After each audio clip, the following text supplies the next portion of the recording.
Welcome to the Encore Audio Archives YouTube channel. I'm Taper Dave, and this is my channel. I've uploaded hundreds of talks here that I've recorded at meetings in West LA, and I've also recorded conventions starting in 2013. I've got a bunch of those up. And Walt and Mary Murray, the original owners of Encore Audio Archives, started the company in the 80s, and Walt recorded Joe and Charlie's and a bunch of stuff down in Vista, California. My sobriety date is June 20th of 1994. I hope you find something you like, so please like and subscribe to my channel and comment down below. If you want to hear something that I don't have or that you don't see, I'll see that I get it. Anyways, take care and have a great day if you want to.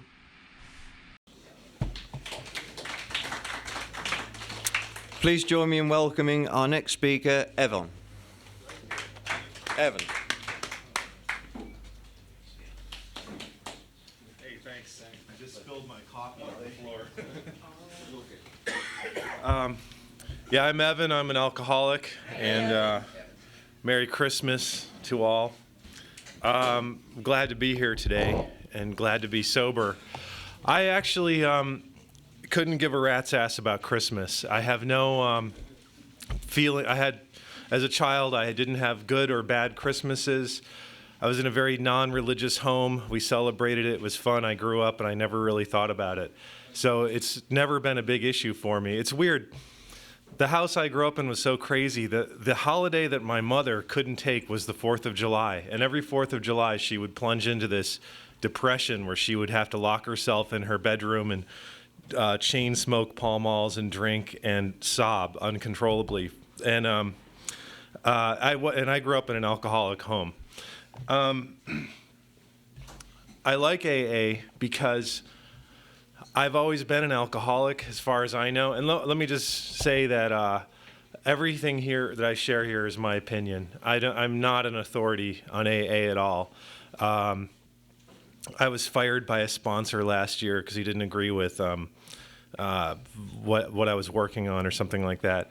And but I love alcoholics, and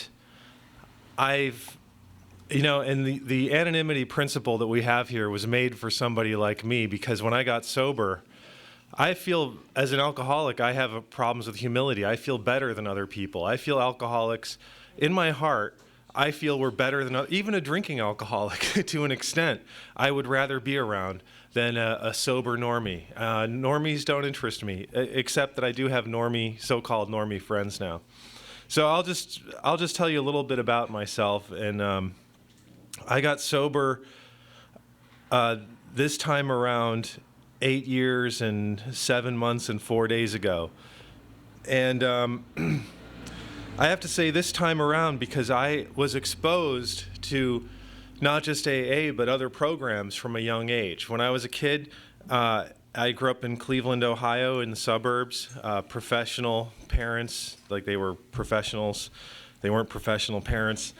And they, we grew up out in the country, kind of. We used to run around. I always liked to set things on fire and smash things and blow things up. I was a neighborhood vandal, which was a lot of fun for me. And I started drinking at a young age. My parents believed that alcohol should be served in the home to children. It's a very good theory, because they said, hey, in Europe, they feed, wine, like the French kids drink wine, I guess, in their homes. Not that my parents would actually know, since they'd never been to Europe, but they would say, in Europe, they feed wine to children, so we'll do that in our house. And when they did that in our house, my earliest memories of alcohol are getting really sick, blacking out, family gatherings. So I don't even know when I had my first drink. And by the time I was 12, there was a lot of turmoil in my family's house, and I turned into this wild kid, and I was kicked out of schools, and I was doing lots of drugs. It was the 1977, 78 time frame, and my school actually sent me to a program that had been started by an AA person. It was like a rehab, and this was my first experience with sobriety. I was sent to a rehab. I was 13 when I was sent to this first rehab on June 10th, 1978. And this rehab what they did is they started, run by a sober former member of Alcoholics Anonymous, and what they did is they kept us awake for 24 hours at a time, and used a lot of physical punishment, and it was completely insane. And I was in this program for many months until the local papers did an expose on it, literally, and they had to shut down. And so having gone through that is my first brush with somebody who had been in AA. I thought people in AA were just con artists like this guy was. But having gone through this kind of, to me, a scary experience, I determined that I would never get caught, that I would never lose control of my drinking, that I would never have another person be able to tell me I can't drink. And I was already, I was like 14 when I was thinking this. So I became a really good alcoholic starting, in my teenage years. I learned how to drink alone when I needed to. I learned I didn't get DUIs later on because I actually wouldn't drive sometimes if I was really drunk, because I didn't want my right to drink alcohol taken away from me. And I went through, 10 years, 15 years after that experience, where I went through college, I drank heavily, a blackout drinker. In starting my early 20s, I started accumulating a lot of scars on my body. I have scars here and all over my head and parts of my body from either just blacking out and like tumbling over in streets or getting beat up in bars. I went to school near New York. I was from Ohio, and then I moved to New York, and I was never in a bar fight. I was just beat up, and I would mouth off to somebody really drunk, and often I wouldn't remember it the next day. And I just lived like that. I got married. I married a woman who wasn't much of a drinker at all, because when I married her or moved in with her, I thought, hey, if I'm with somebody who doesn't drink, she can sort of balance me out. And I was with her for 6 or 7 years. And when I left her, I was like, I can't stand being with a person who doesn't drink, because I want to be able to drink with someone, Maybe then I'll be... And I was starting to get, in my mid to late 20s, I was starting to think my life... I stopped working in my mid-20s. I lived off my wife, because I was so neurotic by then, I couldn't handle a job. I developed all these other issues. I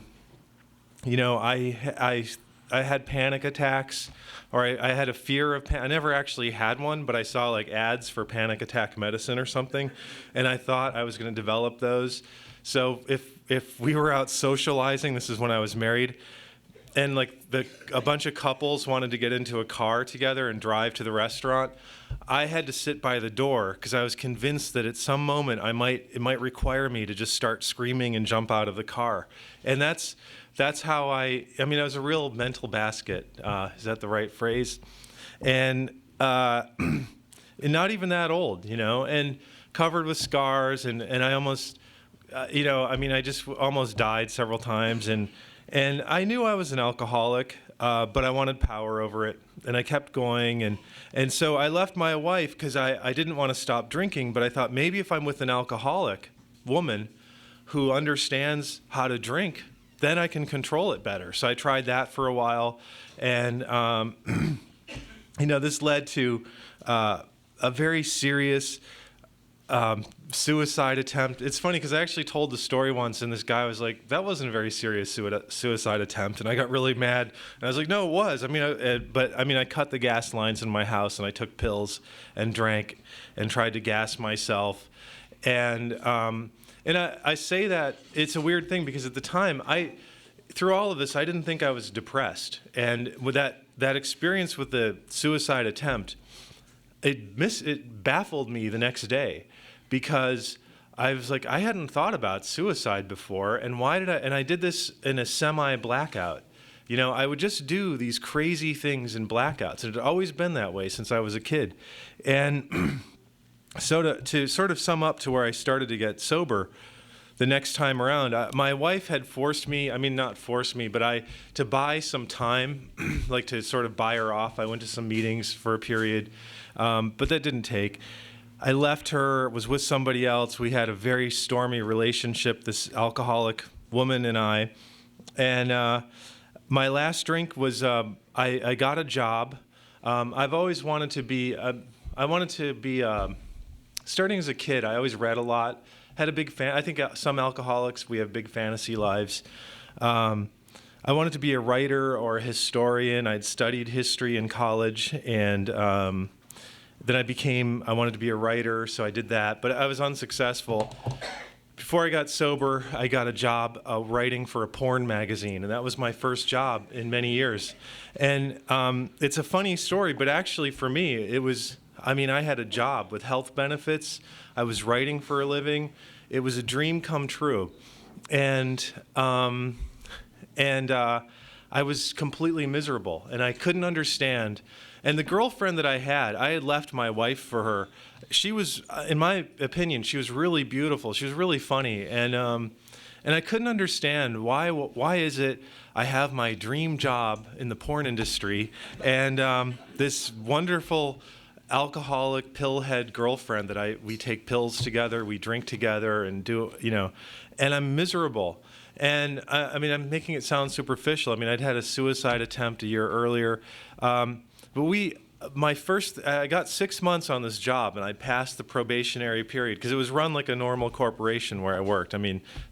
Personnel department, all that. I passed that, got my benefits, and I qualified for a vacation. And at this time in my life, I was really trying to control my booze. I was not drinking every day, every night. In fact, the weirdest thing is before I got sober was probably the time in my life since I was a child that I exercised the most control. I was only getting drunk 2 to 3 times a week in this period of time. I was smoking pot a lot because I was trying to compensate. And I went on this vacation with the girlfriend, and she was an alcoholic, I thought, but she accused me of being one, and I was trying not to drink. We flew back together from Hawaii, where we were. It was the first, I hadn't made money in years. We went to Hawaii, it was really cool, and we got into this huge fight on the airplane. Then I started yelling at the crew, and this was 96, before air rage was a big thing. But they almost arrested me, and I came back, and I remember, and we fought for 18 hours straight, this girl and I, and got back to my apartment still fighting. And I remember thinking, where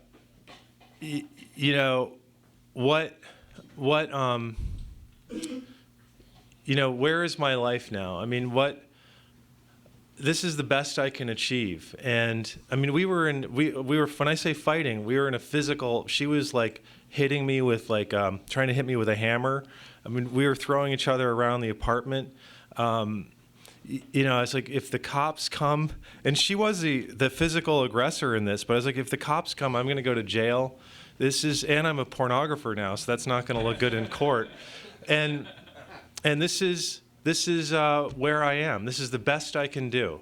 At the same time, like I said, I come from a family of alcoholics. I have this mother who became a lawyer, and she was bottoming out. It was a strange thing. I was aware of Alcoholics Anonymous in part because my brother and sister and I were trying to help our mother over the years, even though I was half drunk most of the time I was there dealing with these issues.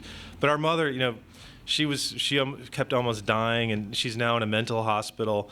So I went to an AA. I looked up AA on my own after this return from this Hawaiian trip. I didn't get sent. I didn't have any DUIs at the time. I called up AA on my own, and I just was ready. I was ready for something else because I remember thinking, or maybe someone said this at an early meeting, I was the kind of person where if I went to your house, I would open up the medicine cabinet and just if it said, do not operate heavy machinery, I would take your pills.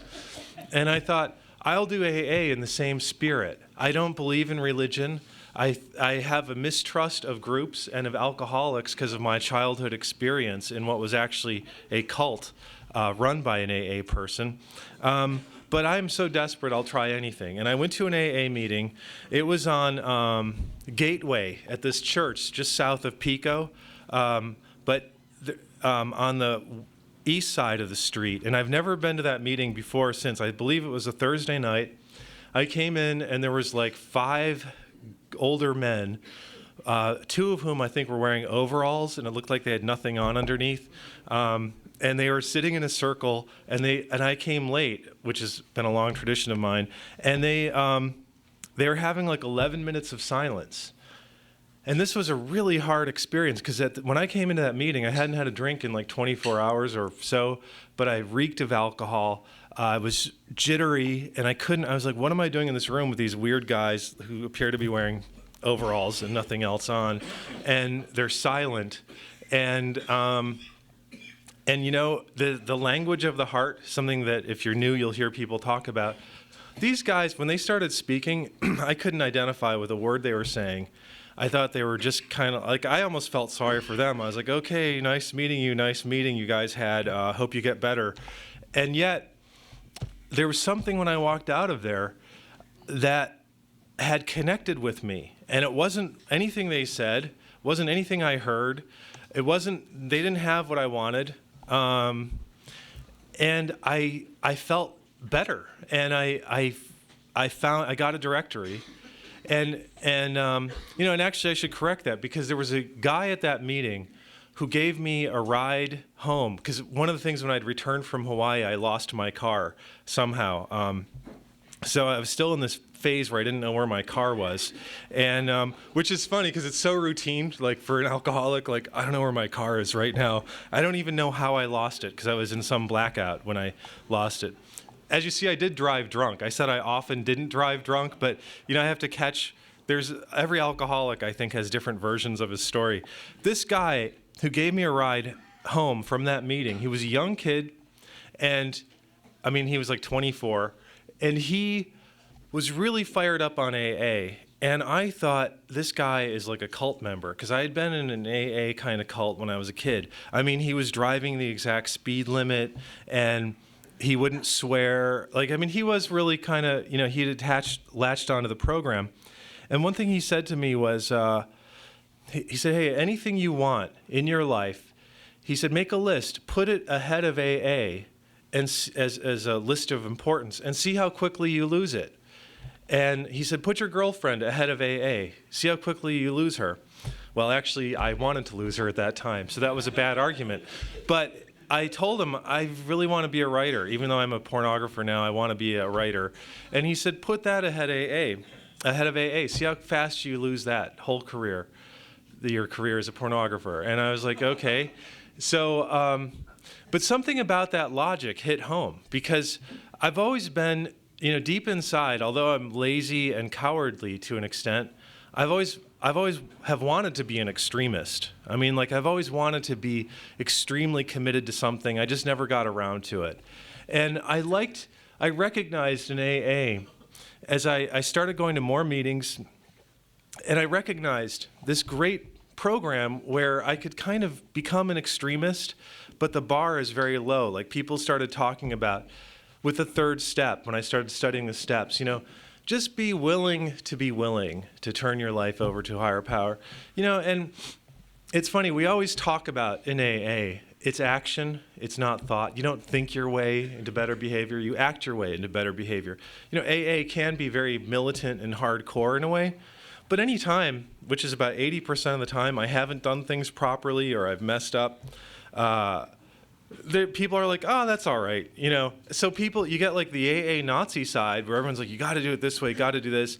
Then I don't do it, and they're like, that's all right, you know, change, do better, it's a new day, whatever.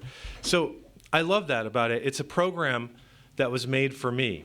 And when I went to, what I did in that first beginning is, after that weird meeting, I went to a few more meetings, and I was smoking pot at the time, and I met this guy at 26 and Broadway, who Andy, who some people might know in this room, and he was like, well, I told him I was smoking pot, and he didn't come out against it, except he said, you know, maybe you should just try not smoking it for a month. Bless you, and he said, you know, and if not, we'll refund your misery. And so I did, the salesmanship of the program worked. And in those early days, I remember this profound experience when I was really scared. I had to raise my hand and say, I'm an alcoholic. And at a meeting, and I remember feeling really good after I did that. And it was like this huge pressure just slid off of me. And I always think what happened is I had spent, I was like the kind of person where I said, I know I'm an alcoholic, starting when I was a kid. I'd be drunk and I'd be, some girl would be like, you shouldn't drink so much. I'd be like, I'm an alcoholic. But the one thing about the first step that I didn't understand was I admitted I was an alcoholic much of my life, but I thought I had control over alcoholism.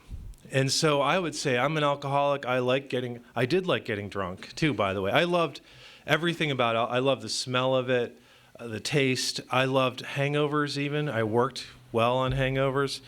But I thought I had control. And when I raised my hand at an AA meeting in some church somewhere in LA as an adult and said, I'm an alcoholic, that to me was an admission that just the action was an admission that I don't have control. I'm admitting it. And it felt really fucking good to just give up control. And, I'm just sort of jumping around here because I love those speakers who can go through like all 1 through 12 steps in like 5 minutes and relate it to their personal experience. I can't. But one of the other things that popped into my mind at a meeting early on is we were talking about the easier, softer way, and I remember thinking, I had thought that AA was where you sign a pledge almost, and then you have to not drink, and you have to go to all these horrible meetings, and you're denying yourself all this fun stuff that you had as an alcoholic. And I remember when I suddenly realized this is the easier, softer way. This is the easiest thing I've ever done. And in fact, with my family of alcoholics, there's a side to me. My mother, who's 73 or 74, and this woman is in a mental hospital. She was a judge. And they have told her, if you just tell us, just admit you're an alcoholic and you're willing to seek treatment, we will let you out of this lockdown ward. And she won't do it. And I often think, the reason I came into AA is I'm not as tough as some other alcoholics I know. I mean, I found the easier, softer way. I just couldn't handle it anymore. And the other thing that I heard at a meeting was freedom. This is freedom, and it is freedom. And it took me a while to understand that.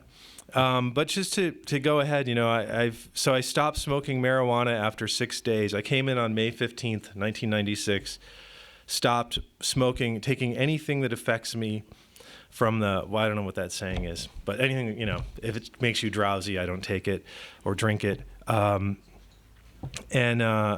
Since the 21st. So it's been 8.5 years. I don't believe,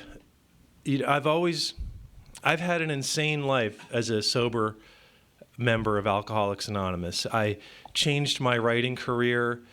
When I got sober, I had people who would say like, hey, you can't work in that porn industry anymore. You know what? I didn't listen to them. I found a sponsor who understood what I was doing. I needed to work. I hadn't worked really hard in years. I had that job. I went to another job. I became a war correspondent and spent a lot of time in the Middle East as a sober alcoholic. I've been to many countries where there's no meetings. And I've learned how to work a program when I'm the only alcoholic that I know of. I talk to people. And to me, those were the promises, because I always wanted to travel and those weren't, no, you know what, those weren't actually, the promises to me were some form of emotional stability. And I got a relationship with a higher power, which is amazing for a sort of atheist. That was the promise, those were the promises, and all the rest of the emotional stuff, all the inside stuff. traveling and being a war correspondent was just sort of a byproduct of this program. But the thing I'll leave you with in that job, I spent a month in Iraq during an intense period of combat, and I was really fine. And I was with these young Marines, and who were like half my age almost, and a lot of them didn't know that I was sober. But they were like, God, how'd you deal with what we went through? Because we're like these Marines and we're really tough and we're trained for this. And I didn't tell them this, but I was thinking, you know what? I'm a sober alcoholic. And I can actually tell you, because I have been shot at a lot and I've seen a lot of things happen in my career outside of here. And you know, the funniest thing is, it's really true. The hardest thing I did was live in West LA with my neuroses and alcoholism and try to drink every day. And actually being in Iraq in combat was comparatively easy. And to be a sober member of AA, and this is not a joke, this is really true, to be a sober member of AA prepared me for that and prepared me to try to be of service in that sense as a working journalist there. So this program has done everything for me, and it hasn't helped a lot of people I cared about. You know, I tried to get my mother into it. It never worked. I don't have a good relationship with her. But I love alcoholics. I love Alcoholics Anonymous, and I'm glad there's people here today staying sober, because even though I make light of the holidays, it is a tough time for alcoholics, and I can't do this alone, and so I'm glad to be among alcoholics. Thank you.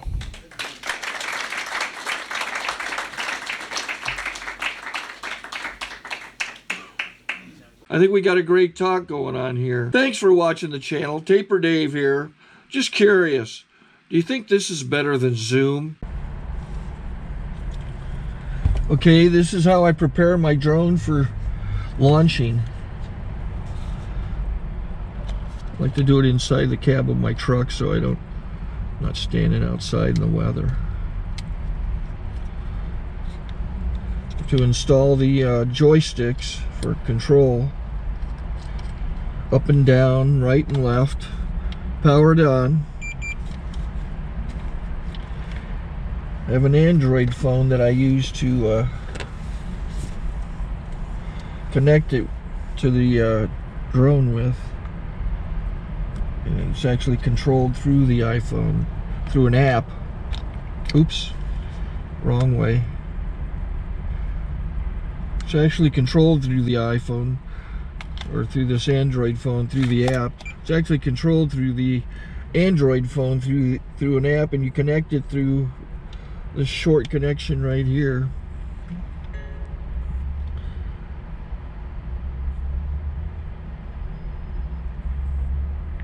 Remote control connected.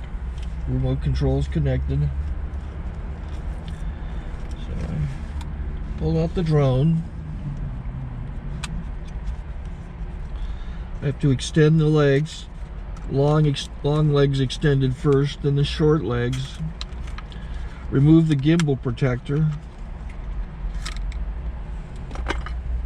Set that aside, then power it on one short burst, then one long burst. I lay it down. So I have to go to calibrate. So the drone's not connected yet. It shows you here as this drone gets disconnected, even though the remote's powered on. So the drone has to establish it's connected. So I go into the app to calibration mode. First I'll calibrate the remote controller. Start calibration. Out, in, oop, out, in, up, down, and then this little wheel is to control the gimbal. So it's calibrated. Go to gimbal calibration, start calibration, and then it calibrates the gimbal. I don't know if that shows up. The gimbal's moving all over the place. Changes, you can see it on the video. And I'm calibrated to take off. It's acquired 7 satellites at the moment. There are 26 satellites up in the sky, which it has to acquire before you can take off. So it's connected. It's got enough satellites. This is white. I can go to press this little arrow button, swipe right to take off, and it would start the motors if I slid this to the right, but I'll wait till I get outside. Don't want to do it inside.